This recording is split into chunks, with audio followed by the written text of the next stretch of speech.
Hello everyone, welcome to study for M. दोस्तों, आज हमारा उत्तर प्रदेश स्पेशल का प्रैक्टिस सेट नंबर 8 है। इससे पहले प्रैक्टिस सेट 7 करा दिए गए हैं जो आपके लिए इंपॉर्टेंट साबित होंगे, उनको जरूर देखें। तो चलिए स्टार्ट करते हैं। पहला प्रश्न क्या कह रहा है कि अगस्त 2024 में यहाँ पर होगा किसे उत्तर प्रदेश होगा। यहाँ पर होगा उत्तर प्रदेश। तो कह रहा है कि किसे अगस्त 2024 में उत्तर प्रदेश अनुसूचित जाति और जनजाति का आयोग का अध्यक्ष नियुक्त किया गया है। तो एससी और एसटी आयोग के अध्यक्ष जो हैं दोस्तों, वो बैजनाथ रावत को चुना गया है। किनको चुना गया? बैजनाथ रावत। ये एग्जाम ओरिएंटेड क्वेश्चन है। ये कौन है? ये दोस्तों पूर्व विधायक हैं। बैजनाथ रावत जो हैं वो पूर्व विधायक हैं और ये कहाँ से थे? ये आपके बाराबंकी के पूर्व विधायक थे। ठीक है, तो बैजनाथ रावत जो हैं एससी एसटी आयोग के अध्यक्ष हैं। इसके अलावा दोस्तों उत्तर प्रदेश में कुछ और नियुक्तियां हुई हैं जो कि एग्जाम ओरिएंटेड हैं। जैसे अगर हम बात करें उत्तर प्रदेश राज्य महिला आयोग, उत्तर प्रदेश राज्य महिला आयोग की अध्यक्ष कौन नियुक्त हुई है? हम यहाँ पर बात करें अध्यक्ष की। तो दोस्तों बबीता चौहान जो हैं वो उत्तर प्रदेश राज्य महिला आयोग की अध्यक्ष चुनी गई हैं और ये कहाँ से हैं? ये आगरा से हैं। ठीक है, इसके अलावा दोस्तों हम बात करें अ, उत्तर प्रदेश शिक्षा सेवा आयोग, उत्तर प्रदेश शिक्षा सेवा आयोग, इसके अध्यक्ष की अगर हम बात करें तो कीर्ति पांडे को जो है इसका अध्यक्ष चुना गया है। कीर्ति पांडे जो है इस आयोग के अध्यक्ष हैं। इसके अलावा अगर हम बात करें उत्तर प्रदेश राज्य पिछड़ा वर्ग आयोग, उत्तर प्रदेश राज्य पिछड़ा वर्ग आयोग, इसके अध्यक्ष की अगर हम बात करें तो राजेश शर्मा को जो है इसका अध्यक्ष बनाया गया। राजेश शर्मा, क्लियर। और ये कहाँ के हैं? सीतापुर के पूर्व सांसद हैं, इस बात को भी याद रखेंगे। इसके अलावा दोस्तों अगर हम बात करें उत्तर प्रदेश के नए सचिव, उत्तर प्रदेश के नए मुख्य सचिव कौन चुने गए हैं? उत्तर प्रदेश के मुख्य सचिव की अगर हम बात करें तो दोस्तों मनोज कुमार सिंह को उत्तर प्रदेश का मुख्य सचिव चुना गया है। मनोज कुमार सिंह, ठीक है। मनोज कुमार सिंह जो हैं वो उत्तर प्रदेश के नए मुख्य सचिव हैं। इसके अलावा दोस्तों अगर हम बात करें उत्तर प्रदेश के नए मुख्य सूचना आयुक्त, उत्तर प्रदेश राज्य के हम बात करें सूचना आयुक्त किसे चुने गए हैं? सूचना आयुक्त, मुख्य सूचना आयुक्त जो हैं वो उत्तर प्रदेश के चुने गए हैं राजकुमार विश्वकर्मा। ठीक है, राजकुमार विश्वकर्मा को जो है मुख्य सूचना आयुक्त चुना गया है उत्तर प्रदेश का, इस बात को भी याद रखेंगे। क्लियर। तो ये कुछ इंपॉर्टेंट अपॉइंटमेंट थे। तो एससी आयोग के कौन है? एससी और एसटी आयोग के अध्यक्ष बैजनाथ रावत। बढ़ते हैं प्रश्न नंबर 2 की तरफ। प्रश्न नंबर 2 क्या कह रहा है कि सूची 1 एवं सूची 2 को सुमेलित कीजिए तथा नीचे दिए गए कूट से सही उत्तर चुनिए। यहाँ पर बताना है कि ये कहाँ पर है, ये देखना है। ठीक है, अगर हम दोस्तों कनक भवन की बात करें, कादमगिरी की बात करें और कालंजी, दुर्ग और देवासिर, ये पहले हम पढ़ा चुके हैं। हमने कादमगिरी नहीं बताया था, बाकी ये सब बता चुके हैं। कालिंजर की अगर हम बात करें तो कालिंजर का दुर्ग जो है दोस्तों आपका बांदा में है, ये हम बता चुके हैं। अगर हम दोस्तों देवा शरीफ की अगर हम बात करें तो देवा शरीफ का है आपका बाराबंकी में है, इस बात को याद रखेंगे। ठीक है, कनक भवन की बात करें तो ये अयोध्या में, और आपका कादमगिरी पर्वत जो है वो आपका कहाँ पर है? चित्रकूट में है, इस बात को याद रखेंगे। ये इंडिविजुअल भी पूछा जा सकता है कि कनक भवन कहाँ पर है, तो आप याद कर लेंगे अयोध्या में। कादमगिरी पर्वत कहाँ पर है? चित्रकूट में है। कालिंजर दुर्ग कहाँ है? आपका बांदा में है, जबकि देवा शरीफ आपका बाराबंकी में। क्लियर। तो क्या हो जाएगा? ए का 4, बी का 3, सी का 2 और डी का 1। 4 3 2 1 इसका राइट आंसर हो जाएगा। तो 4 3 2 1, तो option number B is a right answer. Clear. सभी अपने आप में इंपॉर्टेंट है, याद कर लेंगे। बढ़ते हैं प्रश्न नंबर 3 की तरफ। प्रश्न नंबर 3 क्या कह रहा है कि उत्तर प्रदेश के निम्नलिखित जिलों में से किसका क्षेत्रफल सर्वाधिक है? तो क्षेत्रफल के आधार पर उत्तर प्रदेश का सबसे बड़ा जिला जो है वो दोस्तों आपका कौन सा है? लखीमपुर खीरी। इसको लखीमपुर खीरी लिखेंगे। तो लखीमपुर खीरी जो है, लखीमपुर खीरी क्षेत्रफल के आधार पर सबसे बड़ा जिला है और इसके एरिया की अगर हम बात करें जो, तो इसका एरिया जो है 7680 वर्ग किलोमीटर जो है इसका एरिया है। ये तो पहले नंबर का, लेकिन हमें टॉप 4 तो एटलीस्ट पता होनी चाहिए, क्योंकि सीक्वेंस में पूछ दिए जाते हैं कि आरोही और अवरोही क्रम में बताएं। तो सबसे बड़ा ये है। दूसरे नंबर की अगर हम बात करें तो उत्तर प्रदेश का दूसरा सबसे बड़ा जिला जो है क्षेत्रफल के आधार पर, वो आपका है सोनभद्र, और इसके एरिया की अगर हम बात करें तो 6788 वर्ग किलोमीटर इसका एरिया है। तीसरा सबसे बड़ा उत्तर प्रदेश का जिला जो है वो आपका हरदोई है। हरदोई डिस्ट्रिक्ट उत्तर प्रदेश का क्षेत्रफल के आधार पर तीसरा सबसे बड़ा है, और इसका एरिया की अगर हम बात करें तो 5947 वर्ग किलोमीटर इसका एरिया, और चौथा सबसे बड़ा जिला जो है वो आपका सीतापुर। ठीक है, सीतापुर जिसका एरिया जो है 5741 वर्ग किलोमीटर जो है इसका एरिया है। ये टॉप 4 याद होने चाहिए, इंपॉर्टेंट है। तो इसका राइट आंसर क्या हो जाएगा? ऑप्शन नंबर ए जो है इसका राइट आंसर हो जाएगा। इसके अलावा हमें पता होना चाहिए छोटे जिले, ठीक है, इनका भी अगर देखेंगे तो सबसे छोटा जिला हम अब देखेंगे इनका आरोही क्रम में। ठीक है, तो सबसे छोटा जिला जो है दोस्तों उत्तर प्रदेश का सबसे छोटा जिला क्षेत्रफल के आधार पर हापुड़ है, जिसका एरिया जो है 660 वर्ग किलोमीटर है। हापुड़ से बड़ा जो है वो है आपका भदोई, ये भी सीक्वेंस याद रखेंगे, भदोई, जिसका एरिया जो है दोस्तों 1015 वर्ग किलोमीटर है। और इससे बड़ा जो है दोस्तों आपका गाजियाबाद है, गाजियाबाद, या यूं कहें तीसरा सबसे छोटा जिला गाजियाबाद है, जिसका वर्ग एरिया जो है 1034 वर्ग किलोमीटर है। और चौथा सबसे छोटा जिला जो है वो उत्तर प्रदेश का शामली है, जिसका एरिया जो है दोस्तों 1167.50 वर्ग किलोमीटर है। क्लियर, ये भी याद रखेंगे, इंपॉर्टेंट है। ठीक है, बढ़ते हैं प्रश्न नंबर 4 की तरफ। प्रश्न नंबर 4 क्या कह रहा है कि निम्नलिखित में से कौन सा एक बांध उत्तर प्रदेश में नहीं है? तो ये कुछ बांध दिए गए हैं, इनमें से कह रहा है कि कौन सा बांध उत्तर प्रदेश में नहीं है। तो पहले दोस्तों हमें पता होना चाहिए ना कि ये बांध है कहाँ का। अगर दोस्तों अड़वा बांध की बात करें, अड़वा बांध या दोस्तों इसको जो है अधवा बांध भी कहते हैं, इस बात को भी याद रखेंगे। तो अधवा बांध जो है आपका कहाँ पर है? ये दोस्तों मिर्जापुर में है, मिर्जापुर। ठीक है, अधवा बांध का है, मिर्जापुर में है। अगर दोस्तों हम औरोरा बांध की बात करें तो औरोरा बांध भी जो दोस्तों ये आपका कहाँ है? ये भी आपका मिर्जापुर में है। ये अपने आप में इम्पोर्टेंट है, पूछे जाते हैं। अगर हम बात करें औरोरा, ये किस नदी पर है? औरारा की अगर हम बात करें दोस्तों ये आपका गिराय नदी पर है, ये आपका गिराय नदी पर बांध बना है, इस बात को भी याद रखेंगे।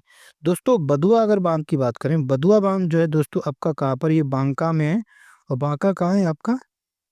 आपका बिहार में, ये आपका बिहार में। बघेलखंड अगर हम बांध की बात करें, ये दोस्तों आपका बलरामपुर में है, बलरामपुर। बलरामपुर कहाँ है? यूपी में।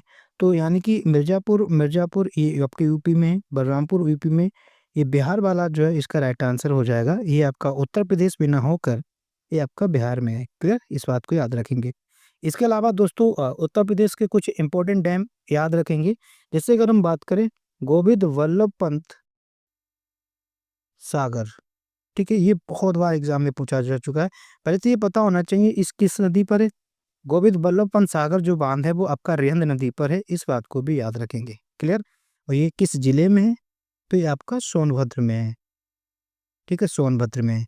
इसके अलावा दोस्तों पूछा जाता है कि ओबरा डैम, ठीक है, ओबरा बांध, ओबरा बांध कहाँ है? ये भी आपका दोस्तों रिहंद नदी पर है, और ये जो है आपका सोनभद्र में है, सोनभद्र। तो आप समझ पा रहे हैं कि जो रिहंद नदी से रिलेटेड है वो सब कहाँ पर होंगे? सोनभद्र में होंगे। इस तरह से याद रखेंगे। ठीक है, अगर दोस्तों हम बात करें माता टीला, ये भी इंपॉर्टेंट है। माता टीला बांध जो है इसको पता होना चाहिए किस नदी पर है, ये नदी भी पूछी जाती है। तो माता टीला जो है दोस्तों बेतवा नदी पर है। अगर हम जिले की बात करें तो ये ललितपुर में है, ललितपुर। क्लियर, इसके बाद दोस्तों हम बात करें परीक्षा बांध, परीक्षा बांध की अगर हम बात करें ये किस नदी पर है? परीक्षा बांध भी जो है दोस्तों बेतवा नदी पर, और ये कहाँ पर है? ये आपका झांसी में है। इसके अलावा दोस्तों याद रखेंगे गढ़वा बांध, गढ़वा बांध जो है दोस्तों गढ़वा नदी पर, और ये आपका चित्रकूट में है। ठीक है, कहाँ पर है? चित्रकूट। ठीक है, इसके अलावा दोस्तों हम बात करें अर्जुन बांध, ये इंपॉर्टेंट है। अर्जुन बांध जो है दोस्तों अर्जुन नदी पर है और ये आपका महोबा डिस्ट्रिक्ट में है, महोबा। ठीक है, तो ये कुछ इंपॉर्टेंट है, बाकी बचे हुए अदर क्लासेस क्वेश्चन मिलेंगे या अदर वीडियो में जब भी मिलेंगे डिस्कस करेंगे। क्लियर? क्वेश्चन एक भी नहीं छूटेगा। तो इसका राइट आंसर जो हो जाएगा सी इज राइट आंसर। बढ़ते हैं प्रश्न नंबर 5 की तरफ। प्रश्न नंबर 5 क्या कह रहा है कि उत्तर प्रदेश में राष्ट्रीय कथक संस्थान स्थित है। इंपॉर्टेंट है। तो ये कहाँ पर है? ये दोस्तों आपका लखनऊ में। राष्ट्रीय कथक संस्थान जो है वो कहाँ पर है? लखनऊ में है। ये किस विभाग के अंतर्गत आता है? ये बात करें किस विभाग के अंतर्गत आता है, ये भी पूछा जा सकता है। तो दोस्तों राष्ट्रीय कथक संस्थान जो है वो संस्कृति विभाग के अंतर्गत आता है, संस्कृति विभाग। ठीक है, इस बात को याद रखेंगे। और इसकी स्थापना की अगर बात करें तो ये इसकी स्थापना कब हुई? तो स्थापना जो है दोस्तों इसकी 1988-89 में जो है राष्ट्रीय कथक संस्थान की स्थापना की है। क्लियर? तो इसका राइट आंसर जो हो जाएगा B is a right answer. बढ़ते हैं प्रश्न नंबर 6 की तरफ। प्रश्न नंबर 6 क्या कह रहा है कि चैम्बर, राष्ट्रीय चैम्बर ऑफ उद्योग एवं वाणिज्य उत्तर प्रदेश स्थित है। ये कहाँ पर स्थित है? तो इसकी अगर बात करें दोस्तों इसको जो 1949 में इसकी स्थापना की गई और ये आपका कहाँ पर है? ये जो है आपका आगरा में है। क्लियर? तो इसका राइट आंसर हो जाएगा सी इज राइट आंसर। इंपॉर्टेंट है, याद रख लेंगे। इसके अलावा दोस्तों आगरा में आप कुछ इंपॉर्टेंट पॉइंट याद रखेंगे। वैसे आगरा के बारे में हमने बहुत कुछ डिस्कस कर चुके हैं पीछे वाली वीडियो में, यहाँ पर भी जान लेते हैं। जैसे कि आपसे पूछा जाए दोस्तों बटेश्वर मेला कहाँ है? बटेश्वर मेला, बटेश्वर मेला जो है दोस्तों आपका आगरा में लगता है, एक पशु मेला है, इस बात को याद रखेंगे। इसके अलावा दोस्तों आगरा में एक आपका लगता है कैलाश मेला, कैलाश मेला, कैलाश मेला कहाँ लगता है? आगरा में। इसके अलावा दोस्तों हिंदू मुस्लिम एकता का त्योहार महोत्सव जिसे हम कहते हैं सुलेकुल महोत्सव, सुलेकुल महोत्सव, सुलेकुल महोत्सव कहाँ पर लगता है? आपका आगरा का एक उत्सव है। यहाँ पर दोस्तों एतमादुल्ला का मकबरा, एतमादुल्ला का मकबरा कहाँ है? आगरा में, इस बात को भी याद रखेंगे। दोस्तों कीठम ताल, कीठम ताल कहाँ है? इंपॉर्टेंट है, ये मैचिंग में भी पूछा जाता है, तो आपका आगरा में। यहाँ पर दोस्तों एक पक्षी विहार है जिसका नाम है सुर सरोवर पक्षी विहार, सुर सरोवर पक्षी विहार, सुर सरोवर पक्षी विहार कहाँ पर है? आगरा में, पक्षी विहार। इसके अलावा दोस्तों यहाँ पर कन्हैयालाल माणिकलाल, इंपॉर्टेंट है, कन्हैयालाल माणिकलाल केंद्रीय हिंदी संस्थान, केंद्रीय हिंदी संस्थान कहाँ पर है? ये आपका इंपॉर्टेंट है, ये आपका जो है आगरा में है। ठीक है, इसके अलावा आगरा में और क्या? लाल किला आगरा, ये तो सब आप जानते ही हैं। आगरा यमुना नदी के किनारे, ये भी आप जानते हैं। और क्या पॉइंट बन सकता है? हाँ, यहाँ पर चरम और विपणन केंद्र है ना? उत्तर प्रदेश चरम एवं विपणन केंद्र कहाँ पर है? आगरा में। यहाँ पर दोस्तों national parachute training centre, national parachute training centre है, ये कुछ याद रखेंगे, इंपॉर्टेंट है। बढ़ते हैं प्रश्न नंबर 7 की तरफ। प्रश्न नंबर 7 की अगर हम बात करें, कह रहा है कि उत्तर प्रदेश में सॉफ्टवेयर और बिजनेस प्रोसेस आउटसोर्सिंग उद्योग का सबसे बड़ा केंद्र अवस्थित है। तो ये जो है ये आपका कहाँ पर है? नोएडा। नोएडा जो है इसका सबसे बड़ा केंद्र है। सॉफ्टवेयर और बिजनेस प्रोसेस आउटसोर्सिंग का उद्योग का सबसे बड़ा केंद्र जो है वो आपका नोएडा है। क्लियर? नोएडा की अगर हम बात करें तो यहाँ पर दोस्तों एक याद रखेंगे national institute of cancer prevention एवं रिसर्च है, national institute of cancer prevention एवं रिसर्च, ये कहाँ पर है? इंपॉर्टेंट है, ये आपका नोएडा में, इस बात को याद रखेंगे। ठीक है, और नोएडा में कौन से इंस्टीट्यूट है? यहाँ पर दोस्तों जो है एक आपका national institute of biologicals, institute of biologicals कहाँ पर है? बायोलॉजिकल्स, ये आपका आगरा नोएडा में, इस बात को याद रखेंगे। यहाँ पर दोस्तों V V Giri national labour institute भी है। कौन सा? V V Giri national labour institute. National labour institute कहाँ पर है? नोएडा में, इस बात को भी याद रखेंगे। ठीक है, ये भी इम्पोर्टेंट है। ठीक है, ये किस मंडल के अंतर्गत आता है? नोएडा नोएडा जो है दोस्तों मेरठ मंडल के अंतर्गत आता है, इस बात को भी याद रखेंगे। ठीक है, इस मेरठ को और क्या कहते हैं दोस्तों? इसे जो है टॉय सिटी भी कहा जाता है। टॉय सिटी के नाम से किसे जाना जाता है? आपको मेरठ में भी टॉय सिटी है। तो ठीक है, यहाँ पर दोस्तों पंडित दीनदयाल उपाध्याय पुरातत्व संस्थान भी है। दीनदयाल उपाध्याय पुरातत्व संस्थान। ठीक है, बड़े धीरे धीरे आराम से पढ़ेंगे। तो ये कहाँ पर है? ये आपका नोएडा में, इस बात को भी याद रखेंगे दोस्तों। नोएडा में और क्या है? भारत का, है ना, उत्तर प्रदेश का नहीं, भारत का पहला नाइट सफारी। तो भारत का पहला, इंपॉर्टेंट है ये पॉइंट, भारत का पहला नाइट सफारी कहाँ पर है? वो आपका नोएडा में है, इस बात को भी याद रखेंगे। क्लियर? उसके अलावा दोस्तों जो है यहाँ पर नोएडा में और कौन से इंस्टीट्यूट हो सकते हैं? आपका एक यहाँ पर पटेल लोक सांस्कृतिक संस्थान है। पूछा जाए कि अगर पटेल लोक सांस्कृतिक संस्थान कहाँ पर है, तो आप बताएंगे ये नोएडा में है। सांस्कृतिक संस्थान नोएडा, या इसे गौतम बुद्ध नगर भी कहते हैं। ठीक, गौतम बुद्ध नगर इसका अब वर्तमान नाम हो गया है। क्लियर? इसके अलावा दोस्तों नोएडा में एक वन्यजीव विहार है जिसका नाम है ओखला वन्यजीव विहार। ठीक है, तो ओखला वन्यजीव विहार कहाँ पर है? वो आपका गौतम बुद्ध नगर, या फिर आप बताएंगे नोएडा में। क्लियर? ये कुछ इंपॉर्टेंट पॉइंट है। तो बढ़ते हैं प्रश्न नंबर 8 की तरफ। प्रश्न नंबर 8 क्या कह रहा है कि उत्तर प्रदेश में राज्य की पहली एकीकृत हरित शहरी सड़क किस शहर में बनाई जा रही है? इंपॉर्टेंट क्वेश्चन है। उत्तर प्रदेश में राज्य की पहली एकीकृत हरित शहरी सड़क जो है किस शहर में बनाई जा रही है? तो दोस्तों ये जो सड़क है आपकी कहाँ पर बनाई जा रही है? ये आपकी मेरठ में बनाई जा रही है। ठीक है, इंपॉर्टेंट है, कहाँ पर बनाई जा रही है? मेरठ में। तो इसका राइट आंसर जो हो जाएगा D is a right answer. Uttar Pradesh की पहली एकीकृत हरित शहरी सड़क जो है वो मेरठ में बनाई जा रही है, और इसकी लंबाई की बात करें लगभग 2.15 किलोमीटर से अधिक ही है। ठीक, अगर मेरठ से रिलेटेड और क्या पॉइंट बन सकते हैं? मेरठ का एक मेला याद रखिए दोस्तों, नौचंडी मेला। ठीक है, कौन सा मेला? नौचंदी मेला। ठीक है, नौचंदी मेला कहाँ पर लगता है? मेरठ में। इसके अलावा दोस्तों यहाँ पर सरधना मेला कहाँ पर लगता है? ये आपका मेरठ में लगता है, अपने आप में इम्पोर्टेंट है। ठीक है, यहाँ पर और क्या इम्पोर्टेंट है? यहाँ पर सेंट्रल पोटैटो रिसर्च स्टेशन है। सेंट्रल पोटैटो रिसर्च स्टेशन कहाँ पर है?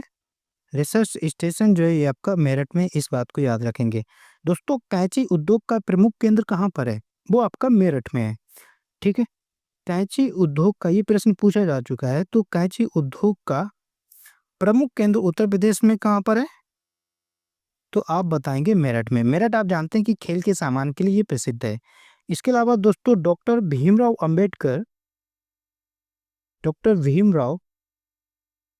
अंबेडकर हवाई अड्डा कहाँ पर है? अंबेडकर हवाई अड्डा ये आपका कहाँ पर है? ये आपका मेरठ में, इस बात को भी याद रखेंगे। इसके अलावा दोस्तों जो है यहाँ पर करंट का क्वेश्चन अगर देखें तो यहाँ पर विद्या विश्वविद्यालय का निर्माण हो रहा है। विद्या विश्वविद्यालय। ठीक है, ये विद्यालय किस प्रकार का? ये निजी क्षेत्र का विद्यालय है, ये भी याद रखेंगे। ठीक है, उत्तर प्रदेश में कई जिलों में प्राइवेट जो है सेक्टर की यूनिवर्सिटी बन रही है, जिसमें से आपका विद्या विश्वविद्यालय जो है वो कहाँ पर बन रहा है? मेरठ में, इस बात को भी याद रखेंगे। मेरठ में और क्या पॉइंट बन सकते हैं? यहाँ पर दोस्तों सरदार पटेल कृषि एवं प्रौद्योगिकी विश्वविद्यालय है। कौन सा है? सरदार पटेल, ये भी एग्जाम में पूछा जाता है। सरदार पटेल कृषि एवं प्रौद्योगिकी। ठीक है, प्रौद्योगिकी विश्वविद्यालय ये कहाँ पर है? सरदार पटेल कृषि एवं प्रौद्योगिकी विश्वविद्यालय आपका मेरठ में, इस बात को भी याद रखेंगे। दोस्तों एक करंट का क्वेश्चन है, इंपॉर्टेंट है, जिसका जो है वर्चुअली शिलान्यास क्या भारत के प्रधानमंत्री नरेंद्र मोदी ने एक अस्पताल है जिसका नाम है कर्मचारी राज्य बीमा निगम अस्पताल। क्या नाम है? कर्मचारी राज्य बीमा निगम अस्पताल, निगम अस्पताल। ठीक है, इसका कहाँ पर बनाया जा रहा है? ये आपका मेरठ में बनाया जा रहा है। ये अपने आप में क्वेश्चन इंपॉर्टेंट है। क्लियर? तो ये मेरठ से रिलेटेड कुछ पॉइंट थे। बढ़ते हैं प्रश्न नंबर 9 की तरफ। प्रश्न नंबर 9 क्या कह रहा है कि निम्नलिखित युग्मों में से कौन सा सही नहीं है। यहाँ पर ये ध्यान देने की बात होती है कि पूछ रहा है नहीं या सही पूछ रहा है। इस बात को ध्यान देना, एग्जाम में क्वेश्चंस को करते समय पता लगा कि यह क्वेश्चन आता है बट वहां पर इस चीज को मिस्टेक करके चले आए, और अमूमन ऐसी गलती हो जाती है। तो दोस्तों हम पहला देखें कि लाल बहादुर शास्त्री गन्ना विकास संस्थान स्थित है, ये मेरठ में है? नहीं, लाल बहादुर शास्त्री गन्ना विकास नहीं है यहाँ पर। एक तो ये अपने आप में गलत लिखा है, विकास की जगह यहाँ पर किसान। ठीक है, तो नाम पूरे इंस्टीट्यूट का है, उस संस्थान का नाम है लाल बहादुर शास्त्री गन्ना किसान संस्थान, और ये आपका मेरठ में ना होकर ये आपका कहाँ पर है? ये आपका लखनऊ में है। ठीक है, कहाँ पर है? लखनऊ में। अगर हम लाल बहादुर शास्त्री गन्ना विकास संस्थान की अगर हम बात करें तो इसकी स्थापना कब हुई? इसकी स्थापना जो है दोस्तों 1975 को इसकी स्थापना हुई, और इसका ओल्ड नेम, इसका पुराना नाम क्या है? जब इसकी स्थापना हुई तब इसका नाम था दोस्तों उत्तर प्रदेश गन्ना किसान संस्थान। उत्तर प्रदेश गन्ना किसान संस्थान। ठीक है, जब इसकी स्थापना हुई थी 1975 में, तब इसका नाम था उत्तर प्रदेश गन्ना किसान संस्थान। बट अब इसका नाम हो गया लाल बहादुर शास्त्री गन्ना किसान संस्थान, और ये आपका कहाँ है? ये आपका लखनऊ में है। इस बात को याद रखेंगे, अपने आप में इंपॉर्टेंट क्वेश्चन है। बाकी पिकअप कहाँ है? लखनऊ में, ये अपने आप में सही है। राज्य चर्म विकास एवं विपणन निगम लिमिटेड, ये कहाँ है? ये आपका आगरा में है, ये भी बात सही है। उत्तर प्रदेश वित्तीय निगम कहाँ है? ये भी आपका कानपुर में, अपने आप में सही है। तो कौन सा वाला ऑप्शन गलत है? ऑप्शन नंबर ए आपका गलत है, ये इसका राइट आंसर हो जाएगा। क्लियर? बढ़ते हैं प्रश्न नंबर 10 की तरफ। प्रश्न नंबर 10 क्या कह रहा है दोस्तों कि गुरु गोविंद सिंह स्पोर्ट कॉलेज कहाँ पर अवस्थित है? ये आपका एक स्पोर्ट कॉलेज है। उत्तर प्रदेश में दोस्तों अभी आपके 3 स्पोर्ट कॉलेज हैं, जिनमें से गुरु गोविंद सिंह स्पोर्ट कॉलेज है, ये कहाँ पर है? इंपॉर्टेंट है। पहले तो अगर इसकी स्थापना की अगर हम बात करें तो ये आपका, एक तो ये उत्तर प्रदेश का पहला स्पोर्ट कॉलेज है। इसकी स्थापना हुई 1 अगस्त 1975 को जो है इसकी स्थापना, और ये क्या, यूपी का प्रथम स्पोर्ट कॉलेज। ठीक है, ये भी याद रखेंगे, स्पोर्ट्स कॉलेज है। कौन सा? गुरु गोविंद सिंह स्पोर्ट कॉलेज। और ये कहाँ पर है? ये दोस्तों जो है उत्तर प्रदेश की राजधानी लखनऊ में अवस्थित है। तो इसका राइट आंसर जो हो जाएगा वो सी इज अ राइट आंसर हो जाएगा। क्लियर? इसके अलावा दोस्तों और देखें कि उत्तर प्रदेश में बाकी और कौन कौन से स्पोर्ट कॉलेज है। इसके अलावा दोस्तों उत्तर प्रदेश में वीर बहादुर सिंह, ये पुरुष और महिला दोनों के लिए, पुरुष एवं महिला महिला स्पोर्ट्स कॉलेज, स्पोर्ट्स कॉलेज, ये कहाँ पर है? ये आपका दोस्तों 1988 में बना, और ये कहाँ पर है? ये आपका गोरखपुर में है।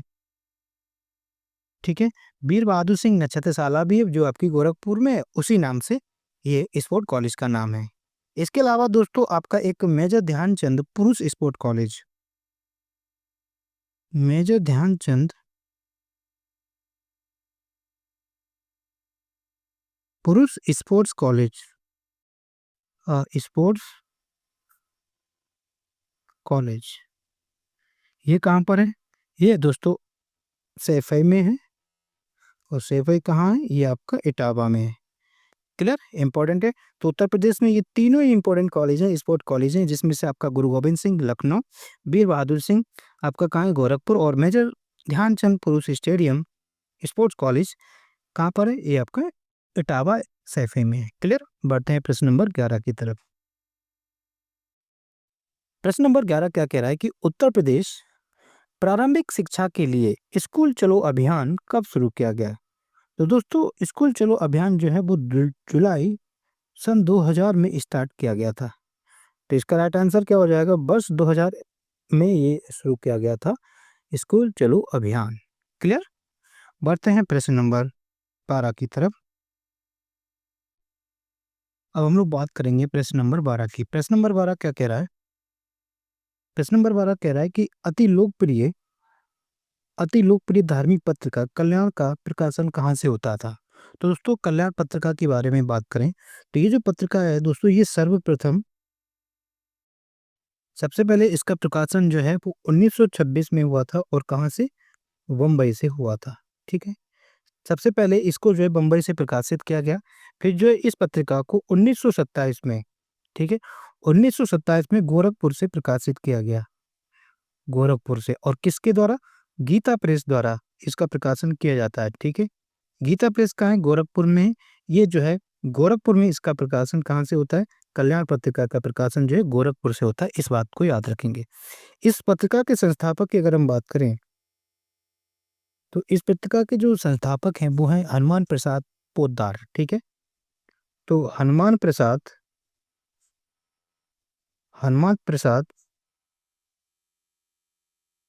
पोद्दार जो हैं वो इस पत्रिका के संस्थापक हैं। तो क्लियर हुआ? गोरखपुर से कौन सी पत्रिका का होता है? कल्याण पत्रिका का जो प्रकाशन जो है गोरखपुर से होता है। इस बात को याद रखेंगे। इसके अलावा दोस्तों पत्रिकाओं से रिलेटेड और क्या इंपॉर्टेंट प्रश्न बन सकते हैं उसके बारे में हम लोग डिस्कस करते हैं। क्लियर? तो सबसे पहले अगर हम बात करें, अगर आपसे पूछा जाए कि उत्तर प्रदेश से निकलने वाला पहला हिंदी दैनिक पत्र कौन सा है? ठीक है, तो उत्तर प्रदेश से निकलने वाला पहला हिंदी पत्र आप लिख लेंगे प्रदेश से, यानी कि उत्तर प्रदेश से निकलने वाला पहला हिंदी पत्र कौन सा है, ये पूछा जाता है। तो ये इम्पोर्टेंट है। तो दोस्तों उत्तर प्रदेश से निकलने वाला पहला हिंदी पत्र है, उसका नाम है बनारस अखबार। बनारस अखबार, ठीक है, ये हिंदी और उर्दू दोनों में मिश्रित था। तो हिंदी का पहला पत्र उत्तर प्रदेश का, ठीक है, ये हम बात करें उत्तर प्रदेश का पहला हिंदी पत्र जिसका नाम है बनारस। ठीक, बनारस अखबार। ये कब प्रकाशित हुआ?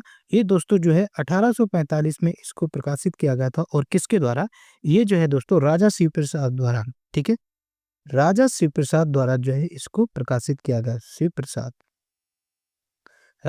शिव प्रसाद जो है, प्रसाद यहाँ पर होगा, इनको दोस्तों सितारे हिंद भी कहा जाता है। राजा शिव प्रसाद को सितारे हिंद भी कहा जाता है। ये भी एग्जाम में पूछा जाता है। तो क्लियर हुआ? उत्तर प्रदेश का पहला हिंदी पत्र बनारस अखबार 1845 राजा शिव प्रसाद द्वारा, जिन्हें हम सितारे हिंद भी कहते हैं। क्लियर? अगर इसके अलावा अगर आपसे पूछा जाए भारत का पहला हिंदी पत्र, भारत का पहला हिंदी पत्र, भारत का पहला हिंदी पत्र, ठीक है, ये तो बात की हम लोगों ने उत्तर प्रदेश की। इसके अलावा अगर आपसे पूछा जाए कि भारत का पहला हिंदी पत्र कौन सा है, तो दोस्तों उसका नाम है उदंत मार्तंड। उदंत मार्तंड जो है भारत का पहला हिंदी पत्र है। और ये जो है दोस्तों 1826 में प्रकाशित हुआ था। कहाँ से? कलकत्ता से। ठीक है, और इसको किसने किया था? इसको जो है दोस्तों जुगल किशोर शुक्ल द्वारा किया गया था। किसने किया था? जुगल किशोर शुक्ल। तो उदंत मार्तंड अखबार किनके द्वारा किया गया? जुगल किशोर शुक्ल द्वारा। और ये जो थे ये कानपुर के रहने वाले थे। इस बात को भी याद रखेंगे। ठीक है, ये तो रहा आपकी हिंदी की बात। इसके अलावा दोस्तों अगर आपसे पूछा जाए कि उर्दू का पहला अखबार, अगर आपसे पूछा जाए उर्दू का पहला अखबार, ठीक, या यूं कहें पत्र किसका? उत्तर प्रदेश का। उत्तर प्रदेश से प्रकाशित होने वाला उर्दू का पहला अखबार जो है वो उसका नाम है दोस्तों सरदल अखबार। ठीक है, सरदल अखबार जो है उर्दू का पहला अखबार है जो उत्तर प्रदेश से प्रकाशित हुआ। ये जो दोस्तों है 1848 को प्रकाशित हुआ और इसको जो है प्रोफेसर सी फैंक द्वारा किया गया। किसने किया? प्रोफेसर सी फैंक। ठीक है, प्रोफेसर सी फैंक ने जो है इसका प्रकाशन किया, इस पुस्तक का, इस पत्रिका का सफदर अखबार का, और ये क्या उर्दू का पहला अखबार है उत्तर प्रदेश का। अगर हम दोस्तों उर्दू का पहला अखबार इंडिया का पूछा जाए कि भारत का पहला अखबार कौन सा है जो उर्दू का है, तो उसका नाम है दोस्तों जाम जहानुमा। ठीक है, जाम ए जहानुमा। जाम जहानुमा जो है दोस्तों भारत का पहला उर्दू से प्रकाशित होने वाला अखबार है, और ये जो है कब हुआ था, 1822 में हुआ था, और कहाँ से, कलकत्ता से। ठीक है, कलकत्ता से। और ये किस, इसके संपादक कौन थे, इसके जो संपादक थे दोस्तों वो थे सदाशिव लाल। सदाशिव लाल द्वारा जो है उर्दू का पहला जो है पत्र प्रकाशित किया गया था। ठीक है, और ये सदाशिव लाल कहाँ के, ये उत्तर प्रदेश के मिर्जापुर के रहने वाले हैं। ठीक है, इस बात को भी याद रखेंगे। ठीक है, इसके अलावा दोस्तों हम कुछ पत्रिकाओं के बारे में जान लेते हैं कि जो कौन सी पत्रिका कहाँ से प्रकाशित होती है। जैसे कि आपसे पूछा था यहाँ पर कल्याण पत्रिका गोरखपुर से। ठीक, इसके अलावा पूछा जाए अगर आपसे दोस्तों कि सुधाकर नाम की पत्रिका का प्रकाशन जो है वो कहाँ से होता है, इसका जो है दोस्तों ये वाराणसी से इसका प्रकाशन होता है। इंपॉर्टेंट है, सुधाकर पत्रिका कहाँ से प्रकाशित होती है, वाराणसी से। इसके अलावा दोस्तों वाराणसी से आज नाम का पत्र भी जो है पत्रिका कहाँ से होती है, ये भी वाराणसी से होती है। इसके अलावा दोस्तों आपसे पूछा जाए भारत पत्रिका, ठीक है, भारत पत्रिका नामक पत्रिका का प्रकाशन जो है वो कहाँ से होता है, ये जो है लखनऊ से होता है, ये भी इंपॉर्टेंट है। इसके अलावा पूछा जाता है दोस्तों आपसे ब्राह्मण, ठीक है, ब्राह्मण पत्रिका का प्रकाशन कहाँ से होता है, ये दोस्तों कानपुर से होता है, इंपॉर्टेंट है, एग्जाम में पूछा जाता है। और ये किसके द्वारा, ये दोस्तों जो है प्रताप नारायण मिश्र द्वारा इसको किया गया। कौन संपादक है इसके, प्रताप नारायण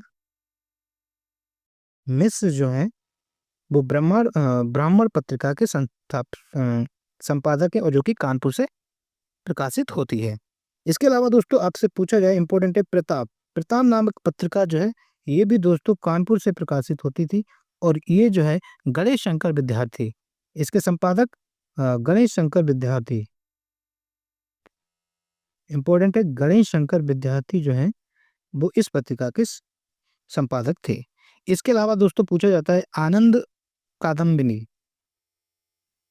ठीक, आनंद कादम्बिनी नामक पत्रिका का प्रकाशन कहाँ से होता था। ये जो आनंद कादम्बिनी नामक पत्रिका का प्रकाशन जो है दोस्तों ये उत्तर प्रदेश के मिर्जापुर से होता था, ये भी इंपॉर्टेंट है। ठीक है, तो ये कुछ पत्रिकाएं हैं, इंपॉर्टेंट है। ठीक है, समझ में आया, यहाँ से भी एग्जाम में प्रश्न पूछा जा सकता है। तो कल्याण पत्रिका का कहाँ से होता है, गोरखपुर। क्लियर, बढ़ते हैं प्रश्न नंबर 13 की तरफ। प्रश्न नंबर 13 क्या कह रहा है दोस्तों, प्रश्न नंबर 13 कह रहा है कि उत्तर प्रदेश जमींदार उन्मूलन और भूमि सुधार अधिनियम 1950 अंतर्निहित है। ये जो अधिनियम है वो भारतीय संविधान की किस अनुसूची में दिया गया है। तो दोस्तों याद कर लेंगे, फैक्ट है, ज़्यादा समझना नहीं है। ये जो दोस्तों संविधान की नवीं अनुसूची में इसको शामिल किया गया है। क्लियर, कौन सी सूची में है, नवीं अनुसूची में। बढ़ते हैं प्रश्न नंबर 14 की तरफ। प्रश्न नंबर 14 क्या कह रहा है कि नवंबर 2024 में उत्तर प्रदेश विधानसभा की रिक्त 10 सीटों में से 9 सीटों के लिए कराए गए उपचुनाव में भाजपा को कितनी सीटें मिली। अभी जो 9 उपचुनाव हुए थे उसमें जो है दोस्तों भाजपा को 7 सीटें मिली, और जिसमें से 2 सीटें जो हैं समाजवादी पार्टी को मिली। क्लियर, बढ़ते हैं प्रश्न नंबर 15 की तरफ। प्रश्न नंबर 15 क्या कह रहा है कि उत्तर प्रदेश का एक छोटा शहर देश जो अपनी लाल मिट्टी के सजावटी बर्तनों के लिए जाना जाता है उसे क्या कहा जाता है। तो ये पूछा जा रहा है कि उत्तर प्रदेश का इनमें से कौन सा शहर है जो लाल मिट्टी के सजावटी बर्तनों के लिए जाना जाता है। तो दोस्तों ये आपका चुनार जो है आपका लाल मिट्टी के बर्तनों के लिए जाना जाता है। ये अपने आप में एक इम्पोर्टेंट क्वेश्चन है। चुनार किस जगह पर है ये भी तो पता होना चाहिए। एक चुनार का किला भी होता है। चुनार जो दोस्तों जो है ये कहाँ पर है, ये मिर्जापुर में है। चुनार कहाँ है, मिर्जापुर में है, याद रखेंगे, ये भी पूछा जाता है। इसके अलावा दोस्तों ये जो सजावटी बर्तन हैं इनमें जो चिकनावट आती है वो क्या लगा था, इसमें एक काबिज नाम का पाउडर लगाया जाता है, ये भी याद रखेंगे। काबिज जो है एक पाउडर लगाया जाता था जिसमें जो है इसमें बर्तनों में चमक आ जाती है, उस पाउडर का नाम क्या है, काबिज। क्लियर, याद रखेंगे। इसके अलावा दोस्तों मिर्जापुर की अगर हम बात करें तो मिर्जापुर जो है दोस्तों एक मंडल के अंतर्गत एक मंडल है, और मिर्जापुर मंडल के अंतर्गत उत्तर प्रदेश के 3 जिले आते हैं। कौन कौन से आते हैं, एक तो मिर्जापुर आता है, याद रखेंगे, सोनभद्र जो है दोस्तों मिर्जापुर मंडल के अंतर्गत आता है। इसके अलावा दोस्तों भदोई भदोई डिस्ट्रिक्ट भी जो है वो मिर्जापुर के अंतर्गत आता है। क्लियर। इसके अलावा अगर हम बात करें, यहाँ पर दो मंदिर इंपॉर्टेंट है, याद रखेंगे। भर्तहरि मंदिर कहाँ पर है? भर्तहरि मंदिर, ठीक है, इंपॉर्टेंट मंदिर है। भर्तहरि मंदिर कहाँ है? ये आपका मिर्जापुर में। इसके अलावा दोस्तों यहाँ पर विंध्यवासिनी मंदिर है विंध्यवासिनी। तो विंध्यवासिनी मंदिर कहाँ है? विंध्यवासिनी मंदिर को आप दोस्तों बताएंगे कि ये आपका मिर्जापुर में है। यहाँ पर दोस्तों मेला भी लगता है जिसका नाम है विंध्याचल देवी मंदिर मेला, इंपॉर्टेंट है ये भी। विंध्याचल देवी मेला कहाँ लगता है? विंध्याचल देवी मेला जो है दोस्तों मिर्जापुर में लगता है, इस बात को भी याद रखेंगे। ठीक है दोस्तों, विंध्यवासिनी देवी के नाम से जितने भी कोई कार्य होंगे वो मोस्टली मिर्जापुर से ही रिलेटेड होंगे। जैसे कि एक निजी क्षेत्र का यूनिवर्सिटी बन रही है, क्या? विंध्यवासिनी विश्वविद्यालय। कहाँ पर बनना है? मिर्जापुर में बन रहा है, इस बात को भी याद रखेंगे। दोस्तों यहाँ का एक इम्पोर्टेंट लोकगीत है जो कि एग्जाम में बहुत बार पूछा जाता है। एक लोकगीत है जिसका नाम है कजरी। तो कजरी लोकगीत कहाँ का है? मिर्जापुर का है, इस बात पे याद रखेंगे। यहाँ पर वो दोस्तों कुछ वाटर बॉडी हैं जिसका नाम है सिरसी जलाशय। ठीक, सिरसी जलाशय कहाँ पर है? सिरसी जलाशय जो है दोस्तों आपका मिर्जापुर में, इस बात को याद रखेंगे। ठीक, इसके अलावा यहाँ पर दोस्तों जो कुछ बांध हैं जिसकी हम बात करें, जिरगो बांध। जिरगो बांध कहाँ है? जिरगो बांध आपका मिर्जापुर में, इस बात को याद रखेंगे। इंपॉर्टेंट है आपका अहरौरा बांध। अहरौरा बांध कहाँ है? मिर्जापुर में है। और आपका अड़वा बांध, अड़वा बांध या इसको हम दोस्तों कहीं कहीं इसको अधवा बांध भी कहते हैं। तो ये इंपॉर्टेंट बांध है। जिरगो बांध कहाँ है? मिर्जापुर में। अहरौरा बांध कहाँ है? मिर्जापुर में। अड़वा बांध कहाँ है? मिर्जापुर में। इसके अलावा अगर आपसे पूछा जाए तो ये अहरौरा बांध किस नदी पर है? ये दोस्तों गराई नदी पर है। ठीक, ये डैम जो है गराई नदी पर बना है, इस बात को भी याद रखेंगे। इसके अलावा दोस्तों मिर्जापुर में एक आपका मेजा जलाशय बांध भी है। कौन सा है? इंपॉर्टेंट है, मेजा जलाशय बांध। ठीक है, ये भी एग्जाम में कई बार पूछा जाता है। तो मेजा जलाशय बांध कहाँ है? ये आपका मिर्जापुर में। और किस नदी पर है? ये तो इंपॉर्टेंट है। तो ये दोस्तों बेलन नदी पर बना हुआ है, याद रखेंगे। ठीक है, तो ये बेलन नदी पर बना हुआ है, ये कुछ इंपॉर्टेंट है। बढ़ते हैं प्रश्न नंबर नेक्स्ट। अगर ऐसा, अच्छा ठीक है, यहाँ का वन डिस्ट्रिक्ट वन प्रोडक्ट देखा जाए तो कालीन जो है मिर्जापुर का वन डिस्ट्रिक्ट वन प्रोडक्ट है, इस बात को भी याद रखेंगे। बढ़ते हैं प्रश्न नंबर 16 की तरफ। प्रश्न नंबर 16 क्या कह रहा है कि प्रसिद्ध बांके बिहारी मंदिर उत्तर प्रदेश के किस शहर में स्थित है? ये तो आप बता देंगे, सरल है। ये आपके जो है उत्तर प्रदेश के वृंदावन में स्थित है। और वृंदावन किस जिले में आता है? ये दोस्तों जो है मथुरा में आता है। ठीक, मथुरा में आता है, मथुरा। ठीक है, मथुरा से रिलेटेड दो चार पॉइंट याद रख लीजिए। यहाँ पर दोस्तों एक एलिफेंट हॉस्पिटल है। एलिफेंट हॉस्पिटल कहाँ है? ये आपका मथुरा में है, इस बात को याद रखेंगे। ठीक है, यहाँ पर दोस्तों केंद्रीय बकरी अनुसंधान संस्थान है। केंद्रीय बकरी अनुसंधान संस्थान कहाँ पर है? ये आपका मथुरा में। ये इंपॉर्टेंट है, कई बार एग्जाम में पूछा जा चुका है। इसके अलावा दोस्तों यहाँ पर एकमात्र उत्तर प्रदेश में तेल रिफाइनरी है, इस बात को भी याद रखेंगे। ठीक है, ऑयल रिफाइनरी कहाँ है? मथुरा में है। बाकी मथुरा में और क्या, यहाँ पर एक केवल बालिकाओं के लिए, केवल बालिकाओं के लिए यहाँ पर सैनिक स्कूल बन रहा है। बालिकाओं के लिए, बालिकाओं के लिए क्या है यहाँ पर? सैनिक स्कूल। ठीक है, इंपॉर्टेंट है, इस बात को भी याद रखेंगे। क्लियर, सैनिक स्कूल बन रहा है। यहाँ पर दोस्तों जो है सर्वाधिक मेले उत्तर प्रदेश में, सर्वाधिक मेले कहाँ पर लगते हैं? सर्वाधिक मेले जो है आपके दोस्तों मथुरा में लगते हैं। क्लियर। पढ़ते हैं प्रश्न नंबर 17 की तरफ। प्रश्न नंबर 17 क्या कह रहा है कि उत्तर प्रदेश राज्य कब अस्तित्व में आया?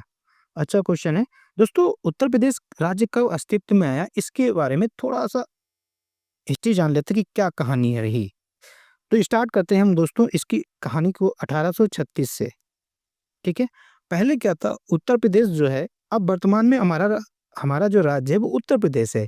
पहले इसे उत्तर प्रदेश में नहीं जाना जाता। तो अगर हम 1836 के देखें तो उत्तर प्रदेश को दोस्तों जो है उत्तर पश्चिमी प्रांत कहा जाता था। क्या कहा जाता था? उत्तर पश्चिमी प्रांत कहा जाता था 1836 में। इसके अलावा दोस्तों जो है फिर इसको जो है 1877 में उत्तर पश्चिमी जो प्रांत था उत्तर प्रदेश, इसका नाम बदल दिया गया और इसे कहा जाने लगा उत्तर पश्चिमी प्रांत एवं अवध। उत्तर पश्चिमी प्रांत एवं अवध नाम से इसको जाना जाने लगा। ठीक, कब से? 1877 से। फिर आगे चलकर 1902 में जो है इसको जो सो अपने उत्तर प्रदेश का नाम बदल गया, यानी कि उत्तर पश्चिमी प्रांत एवं अवध का नाम बदल दिया गया और कर दिया गया आगरा एवं अवध का संयुक्त प्रांत। आगरा एवं अवध का संयुक्त प्रांत इसको कहा जाने लगा, ये पॉइंट याद रखेंगे। ठीक, संयुक्त प्रांत। फिर आगे चलकर धीरे-धीरे जब और समय बढ़ा तो 1 अप्रैल 1937 को से आगरा एवं अवध का संयुक्त प्रांत को केवल संयुक्त प्रांत कहा जाने लगा। इसका नाम रख दिया गया केवल संयुक्त प्रांत। ठीक, केवल संयुक्त प्रांत इसको कहा जाने लगा। क्लियर? तो इसको केवल संयुक्त प्रांत कहा जाने लगा। आगे फिर समय बढ़ा, फिर इसको जो है 24 जनवरी 1950 को जो है इसका नाम जो है उत्तर प्रदेश नाम पड़ा। तो अपना उत्तर प्रदेश नाम जो है अपने जिस प्रांत में हम लोग रहते हैं उसका नाम जो है 24 जनवरी 1950 को उत्तर प्रदेश नाम पड़ा, इस बात को याद रखेंगे। आगे जैसे-जैसे और समय हुआ, जब उत्तर प्रदेश बन चुका था, फिर इसका जो है 1 नवंबर 1956 को क्या हुआ? राज्य का पुनर्गठन हुआ। राज्य का पुनर्गठन। ठीक, कुछ राज्य घटे बढ़े, नामों का परिवर्तन हुआ। तो अपने उत्तर प्रदेश राज्य का पुनर्गठन पूछा जाए तो 1 नवंबर 1956, जबकि आपसे ये पूछा जाए कि उत्तर प्रदेश नाम कब पड़ा तो 24 जनवरी 1950। फिर आगे चलकर उत्तर प्रदेश जो था 9 नवंबर सन 2000 को जो था वो उत्तर प्रदेश का विभाजन हो गया, यानी कि राज्य का विभाजन हो गया। ठीक, राज्य का विभाजन हो गया और 13 जिलों को काटकर उत्तराखंड नाम रख दिया गया। मतलब उस टाइम उत्तरांचल नाम था, बट वर्तमान में ये तो उत्तराखंड है। ठीक है, तो यहाँ पर ऐसा तो कोई डेट है नहीं, यानी कि 1 अप्रैल 1937 को जो है उत्तर प्रदेश राज्य का अस्तित्व हुआ, यानी कि संयुक्त प्रांत नाम से अस्तित्व हुआ। तो इसका राइट आंसर जो हो जाएगा वो ए इज ए राइट आंसर हो जाएगा। अदरवाइज उत्तर प्रदेश नाम जो है वो आपका 24 जनवरी 1950 को पड़ा। ये सारे पॉइंट याद रखेंगे, इंपॉर्टेंट है। बढ़ते हैं अगले प्रश्न की तरफ। 18वां प्रश्न क्या कह रहा है कि उत्तर प्रदेश संस्कृत संस्थान लखनऊ। अभी आपको ये क्वेश्चन मिल गया कि उत्तर प्रदेश संस्कृत संस्थान कहाँ है, ये आपका लखनऊ में, इस बात को भी याद रखेंगे। इस संस्थान ने क्या किया? वर्ष 2022 का विश्व भारती पुरस्कार किसे प्रदान किया? तो 2022 का विश्व भारती पुरस्कार जो है ये किसे मिला? अल्टीमेटली यहाँ पर पूछा जा रहा है। तो दोस्तों ये जो है प्रोफेसर रहेश बिहारी द्विवेदी को दिया गया है, इंपॉर्टेंट है, याद कर लेंगे। 2022 का विश्व भारती पुरस्कार जो है उत्तर प्रदेश संस्कृत संस्थान लखनऊ ने किसको दिया? प्रोफेसर रहेश बिहारी द्विवेदी को दिया। क्लियर? और ये कहाँ के रहने वाले हैं? ये दोस्तों उत्तर प्रदेश के जबलपुर के रहने वाले हैं। ठीक है, ये याद रखेंगे।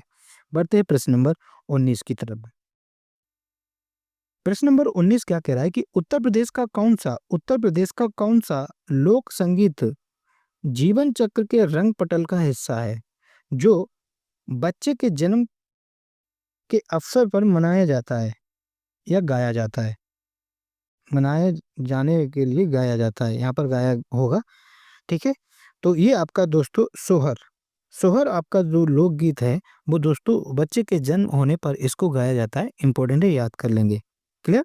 बढ़ते हैं प्रश्न नंबर 20 की तरफ। प्रश्न नंबर 20 क्या कह रहा है कि जो छठ पूजा है में किस भगवान की पूजा की जाती है? छठ पूजा में किस भगवान की पूजा की जाती है? छठ पूजा जो है उत्तर प्रदेश, झारखंड और बिहार का एक बहुत ही महत्वपूर्ण त्योहार है। ठीक है, तो दोस्तों इसमें जो है रवि की पूजा की जाती है। रवि मतलब सूर्य देवता की पूजा की जाती है, इस बात को भी याद रखेंगे। ठीक है, तो दोस्तों ये प्रैक्टिस सेट नंबर 8 था, हमारे 20 प्रश्न हो चुके हैं। ठीक है, आपने देखा कि किस तरह से हम लोगों ने प्रैक्टिस की है। इसी तरह से सारे प्रैक्टिस सेट किए गए, आप वो जरूर देखें ताकि आपका कॉन्फिडेंस लेवल बढ़े। ठीक है, और हर बार इतना रिवीजन क्या है कि आपको चीज़ें माइंड में सेट हो जाएंगी और आप पेपर अच्छे से करके आएंगे। यूपी का पेपर आपसे छूटेगा नहीं। 1-2 क्वेश्चन इधर-उधर हो सकते हैं, करेंट अरेंट के या वो ऐसे कोई, बाकी आप कुछ मिस्टेक कर दें वो अलग है। अदरवाइज़ इतने बेहतर तरीके से हम लोग पढ़ रहे हैं तो आपको ये सेशन अच्छा लगा हो तो लाइक करें, चैनल में नए हैं चैनल को सब्सक्राइब करें और अपने दोस्तों तक शेयर करें। सो थैंक यू दोस्तों, जय हिंद, जय भारत।